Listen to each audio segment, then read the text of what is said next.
बच्चों, आज हम कक्षा 10 की हिंदी की पुस्तक क्षितिज भाग 2 का रेखा चित्र बाल गोविंद भगत पढ़ेंगे, जो कि गद्य खंड का पाठ है और रामवृक्ष वेणीपुरी जी द्वारा रचित है। तो आइए बच्चों, अब हम गद्य खंड का पाठ बाल गोविंद भगत पढ़ें। यह एक रेखा चित्र है और रामवृक्ष वेणीपुरी जी द्वारा रचित है। आइए बच्चों, तो हम सबसे पहले रामवृक्ष वेणीपुरी जी का परिचय देख लेते हैं। बच्चों, रामवृक्ष वेणीपुरी जी का जन्म बिहार के मुजफ्फर जिले के बेनीपुरी गांव में सन 1899 में हुआ। माता पिता का निधन बचपन से ही हो जाने के कारण जीवन के प्रारंभिक वर्ष अभावों, कठिनाइयों और संघर्षों में बीते। 10वीं तक की शिक्षा प्राप्त करने के बाद वे सन 1920 में राष्ट्रीय स्वाधीनता आंदोलन के सक्रिय रूप से जुड़े। कई बार जेल भी गए। उनका देहावसान सन 1968 में हुआ। 15 वर्ष की अवस्था में बेनीपुरी जी की रचनाएं पत्र पत्रिकाओं में छपने लगी। वे बेहद प्रतिभाशाली पत्रकार थे। उन्होंने अनेक दैनिक, साप्ताहिक एवं मासिक पत्र पत्रिकाओं का संपादन कार्य किया, जिनमें तरुण भारत, किसान मित्र, बालक, युवक, योगी, जनता, जनवाणी और नई धारा उल्लेखनीय है। गद्य की विविध विधाओं में उनके लेखन को व्यापक प्रतिष्ठा मिली। उनका पूरा साहित्य बेनीपुरी रचनावली के 8 खंडों में प्रकाशित है। उनकी रचना यात्रा के महत्वपूर्ण पड़ाव इस प्रकार हैं। उनके उपन्यासों में पतितों के देश में, कैदी की पत्नी, कहानी संग्रह चिता के फूल, लाल तारा, नाटक अम्बुपाली, निबंध में गेहूं और गुलाब, वंदे वाणी विनायकी, मशाल, संस्मरण, जंजीरें और दीवारें, रेखा चित्र, माटी की मूर्तें, यात्रा वर्णन, पैरों में पंख बांधकर। अब हम रामवृक्ष वेणीपुरी जी की साहित्यिक विशेषताओं पर प्रकाश डालेंगे। बच्चों, रामवृक्ष वेणीपुरी ने साहित्य की सभी अपनी विधाओं पर अपनी लेखनी चलाई। उनकी रचनाओं में स्वाधीनता की चेतना, मनुष्य की चिंता और इतिहास की जुबान और व्याख्या है। उनकी रचनाओं में परिचयात्मकता, सूचनात्मकता और भावुकता की त्रिवेणी विद्यमान है। बेनीपुरी जी एक श्रेष्ठ संस्मरणात्मक व भावात्मक निबंधकार के रूप में जाने जाते हैं। उनके यात्रा वृत्तांत में जहां कौतूहल की भावना दृष्टिगत होती है, वहीं उनके रेखा चित्रों में चित्रात्मकता का प्रत्यक्ष अनुभव भी होता है। उनकी रचनाओं में गहन अनुभूतियों और उच्च कल्पना का अद्भुत सम्मिश्रण है। रामवृक्ष वेणीपुरी जी की भाषा शैली। रामवृक्ष वेणीपुरी जीवंत भाषा और ओजपूर्ण शैली तथा अलंकारिकता के कारण पाठकों को विशेष रूप से प्रभावित करते हैं।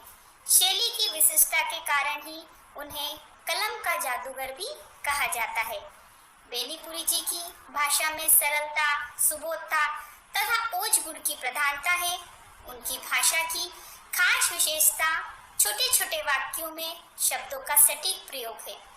उनकी भाषा में संस्कृत के शब्दों के साथ साथ उर्दू, फारसी और देशज शब्दों का भी प्रयोग हुआ है।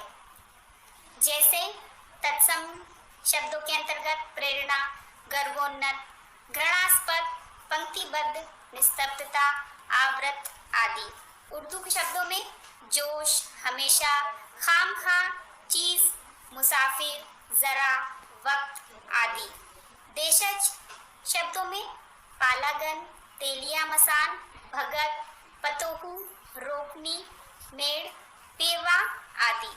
उनकी भाषा मुहावरों और लोकोक्तियों से सजी धजी एक विशेष लालित्य प्रदर्शित करती है, जैसे दंग रह जाना। यह बाल गोविंद पाठ के अंतर्गत जो शब्दों का प्रयोग है, उसी पर आधारित है। आइए बच्चों, तो अब हम सबसे पहले पाठ की भूमिका पर प्रकाश डालते हैं। रेखा चित्र शैली में रचित इस पाठ के अंतर्गत लेखक ने एक ऐसे पात्र का चित्रण किया है जो कबीर के आदर्शों पर चलते हुए अपने जीवन का निर्वाह करते हैं। ग्रामीण परिवेश को चित्रित करने के साथ साथ इस पाठ में ग्रामीण संस्कृति को भी प्रस्तुत किया गया है।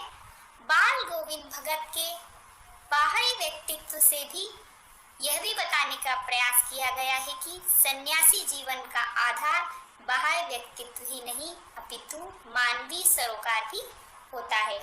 बाल गोविंद भगत इसी आधार पर लेखक को सन्यासी लगते हैं। यह पाठ वर्ण व्यवस्था की अमानवीयता और सामाजिक रूढ़ियों पर भी प्रहार करता है।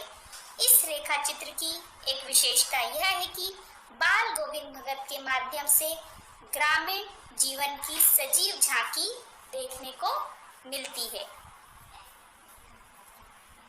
आइए बच्चों, अब हम पाठ का सारांश देखते हैं, जिसमें सबसे पहला तथ्य है वह है बाल गोविंद भगत का बाह्य एवं आंतरिक व्यक्तित्व।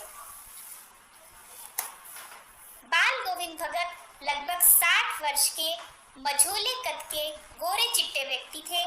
उनके बाल पक चुके थे अर्थात सफेद हो गए थे। वह बहुत कम कपड़े पहनते थे। कमर पर एक लंगोटी मात्र और सिर पर कबीर पंथियों की सी टोपी लगाते थे। वह कबीर को ही अपना साहब मानते थे। उन्हीं के गीतों को गाते और उन्हीं के आदर्शों पर चलते थे। वह कभी झूठ नहीं बोलते थे और सबसे खरा व्यवहार करते थे। इसका अर्थ यह नहीं है कि वह कोई साधु थे। उनका एक बेटा और पतोहू अर्थात पुत्रवधू थी।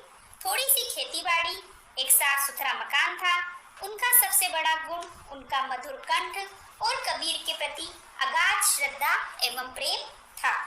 वे कभी किसी की चीज नहीं छूते। जो कुछ खेत में पैदावार होती उसे कबीर पंथी मठ में भेंट स्वरूप ले जाकर रख देते और वहां से प्रसाद स्वरूप जो कुछ मिलता उसी से गृहस्थी चलाते थे। आइए अब हम अगले बिंदु पर आते हैं, जो कि है बाल गोविंद भगत का संगीत के प्रति अगाध प्रेम। आषाढ़ की रिमझिम में जब समूचा गांव हल बैल लेकर खेतों में निकल पड़ता और बच्चे भी जब खेतों में उछल कूद कर रहे होते, उसी समय सबके कानों में एक मधुर संगीत लहरी सुनाई देती। उनके कंठ से निकला संगीत एक एक शब्द सभी को मोहित कर देता। तब पता चलता है कि बाल गोविंद भगत कीचड़ में बिथड़े हुए अपने खेतों में धान के पौधों की रोपनी कर रहे हैं। काम और संगीत की ऐसी संयुक्त साधना मिलनी बहुत मुश्किल होती है। भादों की आधी रात में दादुरों मेंढक की टटर से भी ऊपर बाल गोविंद भगत का संगीत सुनाई पड़ता है। जब सारा संसार निस्तब्धता में सोया होता है, तब बाल गोविंद भगत का संगीत सभी को जगा देता है। कार्तिक में बाल गोविंद भगत की प्रभातियां अर्थात प्रभात काल में गाया जाने वाला गीत प्रातः काल में ही आरंभ हो जाते हैं। माघ में दांत किटकिटाने वाली भोर में उनकी अंगुलियां खंजड़ी अर्थात ढपली के ढंग का परंतु आकार में सबसे छोटा एक वाद्य यंत्र चलना प्रारंभ कर देती है और गाते गाते वह इतने जोश में आ जाते हैं कि उनके मस्तक पर श्रम बिंदु चमक पड़ते हैं। बच्चों, श्रम बिंदु का मतलब पसीने की बूंदों से यहाँ लिया गया है। गर्मियों की उमस भरी शाम में मित्र मंडली के साथ बैठकर संगीत में इस प्रकार लीन हो जाते थे कि उनका मन तन पर हावी हो जाता था अर्थात वे सब गाना गाते नृत्य भी करने लगते थे। सुख दुख से ऊपर बाल गोविंद भगत का चरित्र। बाल गोविंद भगत की संगीत साधना का चरम उत्कर्ष उस दिन देखने को मिला जब लोगों को यह पता चला कि उनका पुत्र बीमारी के बाद चल बसा है। लोग जब उनके घर पहुंचे तो देखा कि भगत ने मृत पुत्र को चटाई पर लिटाकर एक सफेद कपड़े से ढक कर रखा है तथा उस पर कुछ फूल और तुलसी दल बिखेर दिए हैं।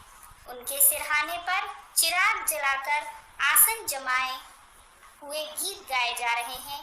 पतोहू को भी रोना भूलकर उत्सव मनाने को कह रहे हैं, क्योंकि आत्मा परमात्मा के पास चली गई है, जिसका शोक मनाना उनकी दृष्टि में बिल्कुल व्यर्थ है। बाल गोविंद भगत समाज सुधारक के रूप में।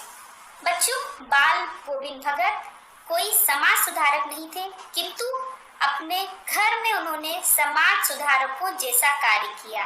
अपनी पतोहू अर्थात पुत्र की बहू, पुत्र की पत्नी से अपने पुत्र की चिता को आग दिलवाई। श्राद्ध की अवधि पूरी होने पर पतोहू के भाई को बुलाकर उसने साथ भेजते हुए कहा कि इसका पुनर्विवाह कर देना, अभी यह जवान है। पतोहू के मायके न जाने की जिद करने और यह कहने कि मेरे जाने के बाद आपके खाने पीने का क्या होगा, किंतु वे अपने निर्णय पर अटल रहे। बाल गोविंद भगत का अंतिम समय। बच्चों, बाल गोविंद भगत की मृत्यु भी उनके व्यक्तित्व के अनुरूप शांत तरीके से हुई। करीब 30 कोस चलकर वे गंगा स्नान को गए और वहां साधु सन्यासियों की संगत में जमे रहे। उन्हें स्नान की अपेक्षा साधु सन्यासियों की संगत अधिक अच्छी लगती थी। वहां से लौटकर उन्हें बुखार आने लगा। इस पर भी उन्होंने अपना नित्य नियम, दोनों समय का गीत, स्नान, ध्यान और खेती बाड़ी देखना इत्यादि बिल्कुल भी नहीं छोड़ा। लोगों ने नियमों में ढील देने को कहा तो हंसकर टालते रहे और शाम को भी गीत गाते रहे, किंतु उस दिन उनके गीतों में वह बात नहीं थी। अगले दिन भोर में भगत का गीत न सुनाई देने पर लोगों ने जाकर देखा तो वह स्वर्ग सिधार चुके थे। आइए अब हम बाल गोविंद भगत रेखा चित्र में आए कुछ कठिन शब्दों की ओर बढ़ते हैं, जो आपको पटल पर दिखाई दे रहे हैं। पहला शब्द है मझोला, जिसका अर्थ ना बहुत बड़ा ना बहुत छोटा। कमली का अर्थ कंबल। पतोहू अर्थात पुत्रवधू या पुत्र की स्त्री। रोपनी का अर्थ धान की रोपाई। कलेवा का अर्थ सवेरे का जलपान। पुरवाई का अर्थ यहाँ पर बच्चों लिया गया है पूरब की ओर से बहने वाली हवा। अधरतिया अर्थात आधी रात। खंजड़ी का अर्थ ढपली के ढंग का परंतु आकार में उससे छोटा वाद्य यंत्र।